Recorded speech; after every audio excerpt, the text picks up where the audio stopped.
So there's two ways to beat the game of school. The first way is to not play the game at all.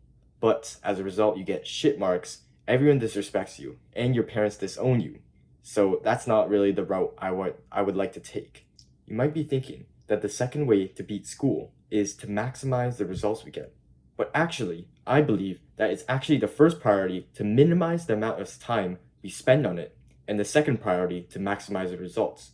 The reason being, what is the point of maximum results if you're going to enslave yourself to education system, spending infinite hours of your day, just your entire life on a number? Essentially, what we're doing is a school 100% speedrun. Now, what I want you to realize in this video is you can save time. Even if you're a genius, you will still get value from this video. And the reason being is that I won't talk about anything related to conventional advice or advice that school gives you for studying. The reason why you don't have results that you want is because all their advice sucks. This advice that you've gotten from people that are brainwashed with propaganda, they all suck. You need unconventional advice from unconventional results. So this is my guide to beat school my way. It took me 6 months to master this, and I know this works because I used to be a student just like you. I didn't know anything about grades, anything about studying, until my parents positively reinforced me and manipulated me into thinking that spending more time in school and getting better results and getting better marks was actually a good thing. Because of them, I became a full nerd, spending pretty much every single day maxing out a number, until I finally ended up doing my own research on every single possible method to optimize studying. I experimented on myself for 6 months until I finally found a formula that maxed out my grades while spending pretty much zero time on it. And what I realized through all this time is that the best way to play the game is either you play it or you don't. It's either you go 100% or you just play 0%. The reason being is, look at this bell curve of time. The people in the middle are pretty much majority of people. They spend a moderate to an extreme amount of time on grades. The people on the left are the extremes. Those are the guys that spend 0% of their time, and as a result, because they don't care about school, they don't want to get good grades, they know nothing about studying, they actually don't get good grades at all. Now, the other extreme on the right side, those are the people, like me, who spend very, very little time, but they actually get maximum results. Realize this, your time is your life. The amount of time you have is the amount of life you have. So if you're gonna play this game of school, you might as well max out, right? You might as well get so good to the point where you can spend so little amount of time so you can actually take your life back. Or you can take the other route and just get disowned by your parents, but that's okay if it's up to you.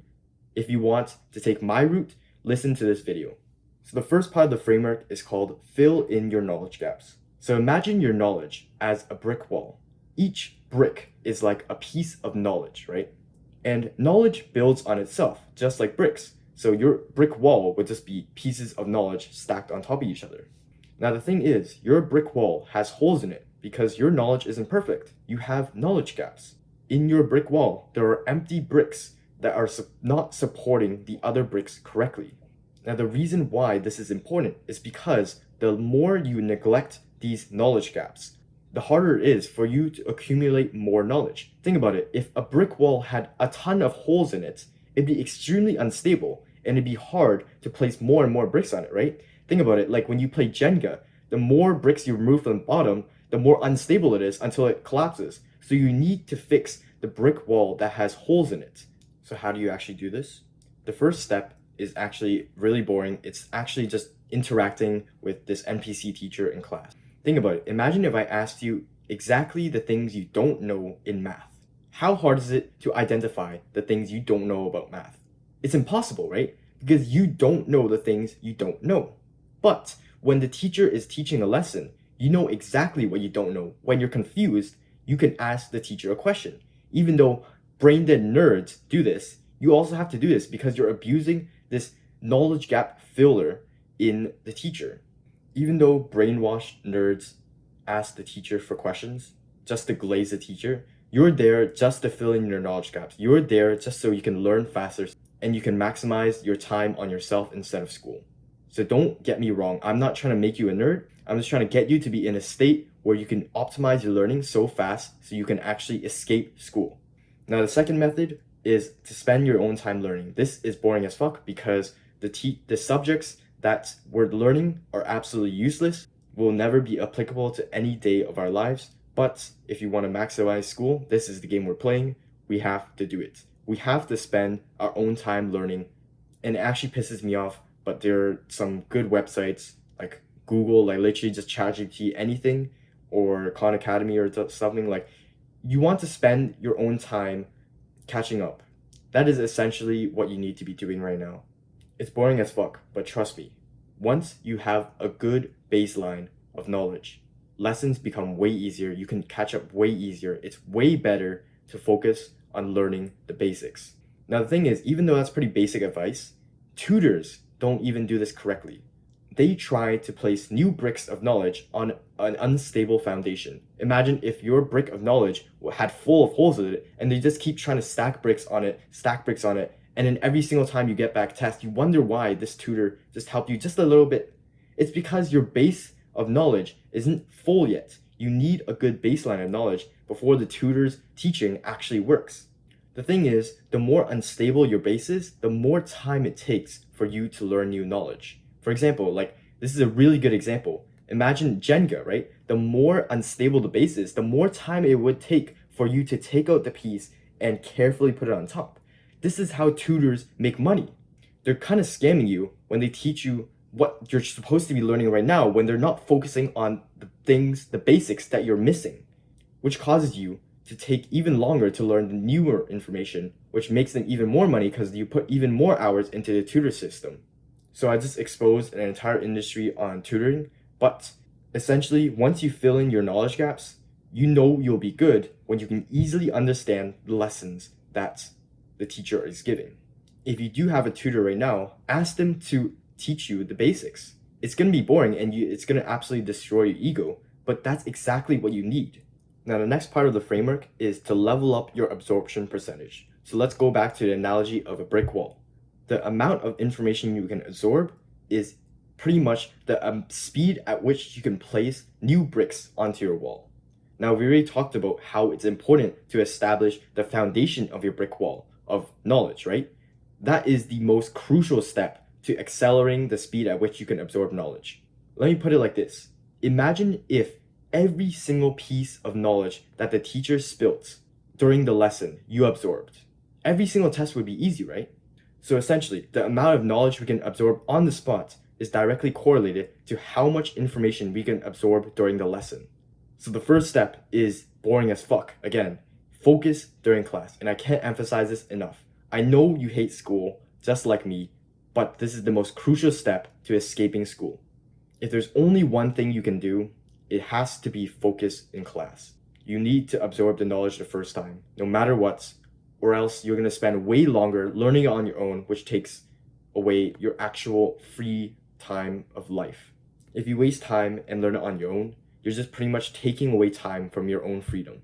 So how do you actually focus during class? Pretty much, first of all, if you're doing anything during class, just stop doing it. Now, I know it pisses you off, but if you're scrolling during class or you're playing Brawl Stars in class, like, it's not going to help you. If you want to beat the system, you got to play by the rules. You have to absorb as much knowledge as possible during this period. Now, if you're doing nothing during class, that is the first step. The second step is to make as many connections as possible. While you're listening, while you're not doing anything else and just letting the teacher brainwash you, you need to hypnotize yourself to believe that it is extremely important. You need to hypnotize yourself to believe that you're extremely interested. Everything the teacher says is extremely important. And even imagine explaining the things to your friend, explaining the things to your parents or whatever. Just make sure you are hypnotizing your brain to believe that the information is important. Or make sure you're connecting the information to anything in your real life. For example, connect trigonometry to stupid shit like your triangle flag across the street or something. You need to make connections, as many connections as possible. It will be tiring, it will be hard, but that's essentially what tricks your brain into thinking that the information is important. Think about it. The harder the lessons that we've learned, the more we stuck with it. The last time you tried so hard to get something and you made a mistake and you lost it, those lessons stick to you the most. Now, let me tell you something that will absolutely blow your mind, unless you watch my other videos. I believe that doing homework or taking notes is a symptom of a slow learner. Really think about it. When you do homework, you're pretty much testing yourselves on the same things that the lesson taught you on, right? And when you take notes, you're pretty much taking notes so that your future self can look back upon it and recall the information.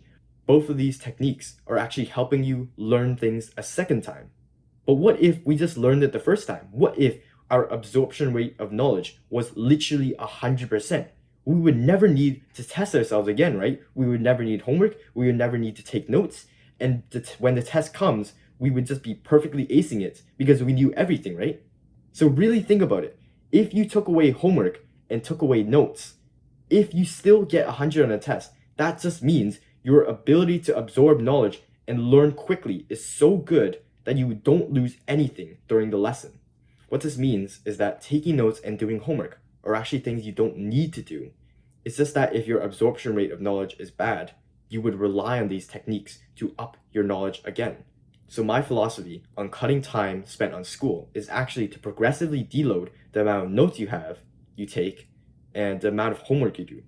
If you're still not convinced, watch my video on why taking notes is bad for your grades. That is absolute banger video. But pretty much cognitive load, if you take notes, you're pretty much taking away your ability to learn more quickly.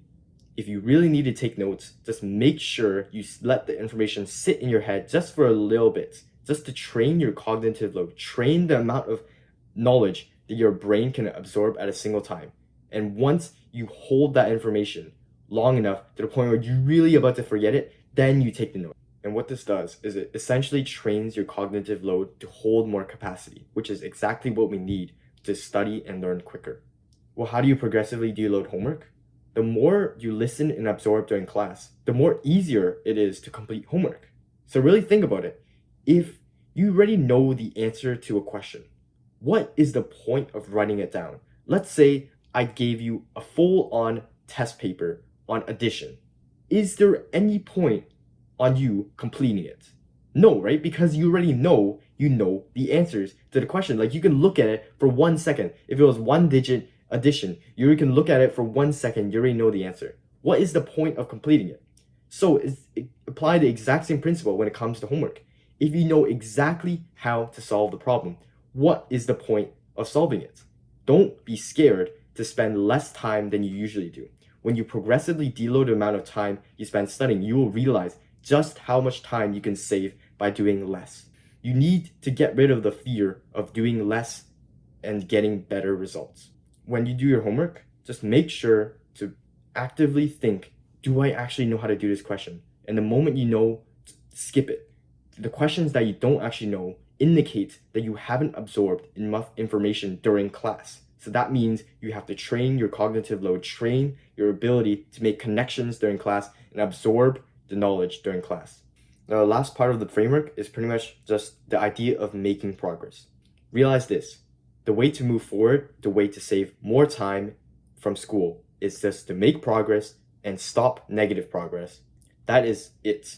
That's all it takes. It took me 4 months to get pretty much free from school. I don't need to study anymore. I don't need to do homework anymore. All I need to do is assignments and study like 5 minutes before tests, which I can do during the period before. So like I'm actually cooking. But it took me 4 months of progress, of grinding out, maxing out my brain. And realize this is the game you're playing. You're not playing the game of maxing out your results. You're not playing the game of maxing out your marks. You're actually trying to level up your brain power so good that you get so good at school that you spend so little time on it so you can spend the most amount of time on your own life so you actually get unenslaved and you can spend time on your own life to get more fulfilled and you better your life in every single aspect possible. So what this means is you need to think more long term. And essentially you need to stop self-harm to your brain. Every single thing that harms your brain will harm your progress towards getting so good at school. You free yourself from the education system, right? You need to stop scrolling, playing video games. You need to sleep more and just get a better diet.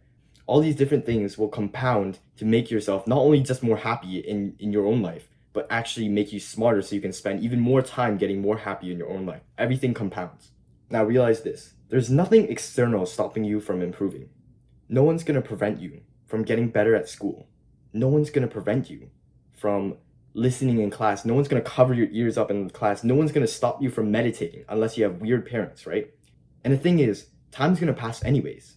In 4 months, you're going to have to go to school anyways. Unless you drop out of high school, you're still going to be a student. You still have to play the game.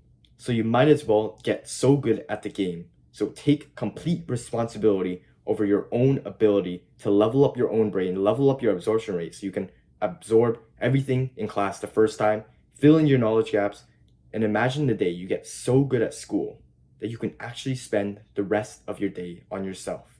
Imagine the day where you're so good at studying that you don't even need to go home and study and worry about anything anymore. Imagine the day that you come home from school and you realize there is no value in doing homework anymore because you already know everything, because your knowledge gaps are all filled in. Your baseline knowledge is just absolutely perfect. Your knowledge absorption rate is absolutely perfect during class. Imagine the day you have your entire day to yourself. The day that you're completely unenslaved from the education system, where you can spend the entire day improving yourself and actually living a fulfilling life. So that was my guide on how to learn quickly and better the first time. If you want more value, you can join my Discord server where I talk about more unconventional advice on how to minimize school and maximize the fulfillment in your life.